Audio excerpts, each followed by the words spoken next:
नमस्कार मित्रों, आज इस क्लास में हम जानने वाले हैं कि जो एजेंट की नियुक्ति हम करेंगे उसके लिए किस तरीका से हम फॉर्मेट भरेंगे। इसमें बहुत सारे हमारे साथियों को दिक्कत आती है क्योंकि एजेंट तो ये मानकर चलो आप सुबह ही सुबह आ जाएगा। मॉक पोल के समय भी एजेंट आता है, यानी कि जब आप मॉक पोल करोगे तो उससे पहले ही आपको एक आध एजेंट वहाँ पर मौजूद हो जाएंगे। वो जो आपके लिए डॉक्यूमेंट्स लेके आएंगे कुछ, उसके आधार पर उनका ये प्रारूप 10 यानी कि मतदान अभिकर्ता की नियुक्ति वाला फॉर्म आपको भरना पड़ेगा। तो इसमें आपको दिक्कत नहीं आए, मैं एक एक लाइन को अच्छे से समझा देता हूं कि किस तरीका से आप इस फॉर्म को भरोगे जिससे कि आपके लिए कोई दिक्कत नहीं हो। तो चलिए मैं एक एक बिंदु को यहां पर बताऊंगा। देखिए, प्रारूप 10 की हम बात कर रहे हैं मित्रों। क्या है प्रारूप 10? प्रारूप 10 जो होता है वो मतदान अभिकर्ताओं की नियुक्ति के लिए होता है। ये आपको फॉर्म मिलेंगे आपके सामान में। अब देखिए, इसमें सबसे पहले तो आपको नीचे लिखना है, यहाँ पर देखिए विधानसभा या लोकसभा के लिए निर्वाचन। तो अभी फिलहाल में हम विधानसभा की बात कर रहे हैं, तो यहाँ पर आप विधानसभा का नाम लिख देंगे। आप जो विधानसभा आपको अलॉट हुई है, जहाँ पर आप मतदान करवाने गए हैं, वो विधानसभा आप यहाँ पर लिख देंगे। ठीक है मित्रों। इसके बाद में आगे यहाँ देखिए, मैं अभ्यर्थी हूँ। ठीक है, अब यहां पर आप जो नाम लिखेंगे, जैसा कि यहां लिखा हुआ है रामदीन रमेश पाटीदार, यहां पर आप नाम लिखेंगे मित्रों उम्मीदवार का नाम। ठीक है, उसको हम कह सकते हैं निर्वाचन अभिकर्ता। एक तो निर्वाचन अभिकर्ता होता है, एक मतदान अभिकर्ता होता है, दोनों में अंतर होता है। ठीक है, तो यहां पर निर्वाचन अभिकर्ता जो है वो आप उम्मीदवार मानकर चले, यानी कि जो उम्मीदवार है उस उम्मीदवार का नाम आपको यहां लिखना है। उस एजेंट से आप पूछेंगे कि भाई बताइए आप किस उम्मीदवार के एजेंट बनना चाहते हैं, तो उम्मीदवार का नाम बताइए आप। वैसे तो आपके पास लिस्ट आएगी उम्मीदवारों की, उनके साइन भी आते हैं उम्मीदवारों के। ठीक है, तो उस साइन से आप मिलान कर सकते हैं, उम्मीदवारों के साइन के मिलान कर सकते हैं। निर्वाचन अभिकर्ता अपना एजेंट नियुक्त कर सकता है, ऐसे आप समझें। ठीक है, यहां पर नाम आ जाएगा। इसके बाद में आगे चलें, आप यहां लिख रहा है कि मैं अभ्यर्थी हूं। ठीक है, यानी कि रामदीन रमेश पाटीदार में अभ्यर्थी हूं, निर्वाचन अभिकर्ता हूं। ठीक है, इसके आगे कह रहे हैं कि एतद द्वारा। अब यहां एतद द्वारा के आगे जो खाली जगह लिख रही है, यहां पर आपको पोलिंग एजेंट का नाम लिखना होगा, जिसको आप एजेंट बनाना चाहते हैं, जिसे आप एजेंट नियुक्त करना चाहते हैं, उस व्यक्ति का नाम आपको यहां लिखना होता है। जैसे कि इस केस में रमेश कुमार जो है वो पोलिंग एजेंट बन रहा है, तो इसलिए यहां रमेश कुमार का नाम आया। आपके पास जो भी एजेंट आएगा उस एजेंट का नाम यहां सीधा लिखना है आपको रमेश कुमार की जगह। ठीक है ना, ऐसे बिल्कुल कंफ्यूज होने की आवश्यकता नहीं है। अब यहां पर आप रमेश कुमार का एड्रेस लिख सकते हैं कोष्टक के अंदर। ठीक है, ये कहां का रहने वाला, उसका पूरा पता आप आधार कार्ड में से देख करके लिख सकते हैं। ठीक है ना, ऐसे नाम और संख्यांक वाले मतदान केंद्र में।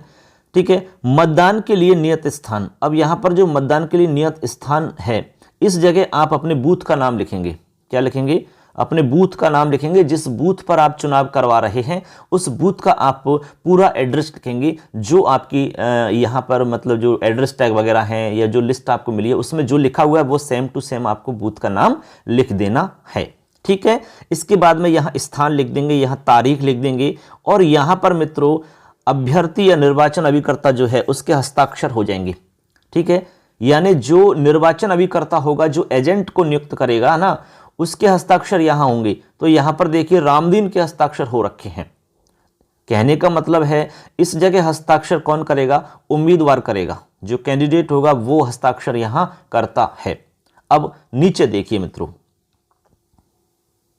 यहां नीचे देखिए, मैं ऐसे मतदान अभिकर्ता के रूप में कार्य करने के लिए सहमत हूं। अब यहां पर यह कह रहा है एजेंट कि मैं इस तरह के मतदान अभिकर्ता के रूप में कार्य करने के लिए पूरी तरीका से सहमत हूं।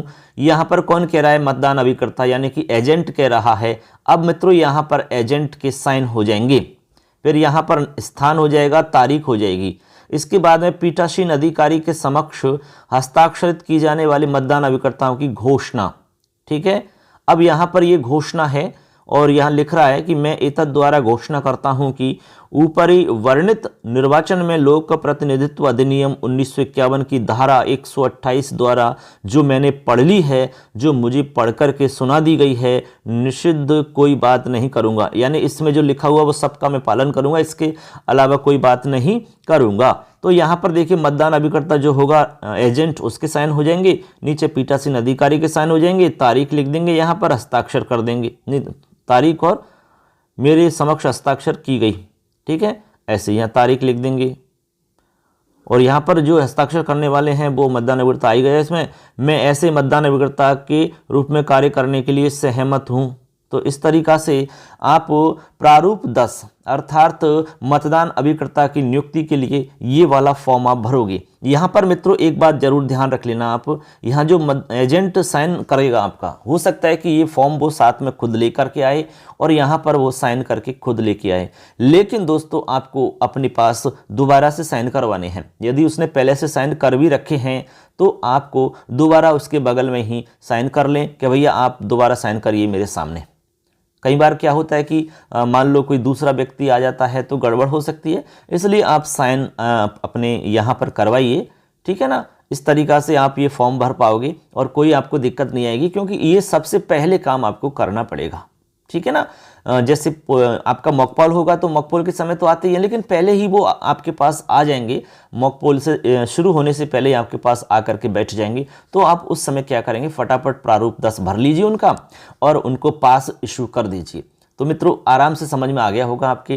कैसा लगा वीडियो जरूर बताना, और कोई भी सवाल आपका है इससे रिलेटेड, चुनाव से संबंधित कुछ भी आप जानना चाह रहे हैं तो आप जरूर हमें कमेंट में बताइए मित्रों। इसी तरह से आपको हमेशा जानकारी मिलती रहेगी। चैनल को सब्सक्राइब करना, बेल आइकन को प्रेस कर देना, जिससे सारी जानकारी मिलती रहेगी समय पर। सबके लिए धन्यवाद। जय हिंद, वंदे मातरम।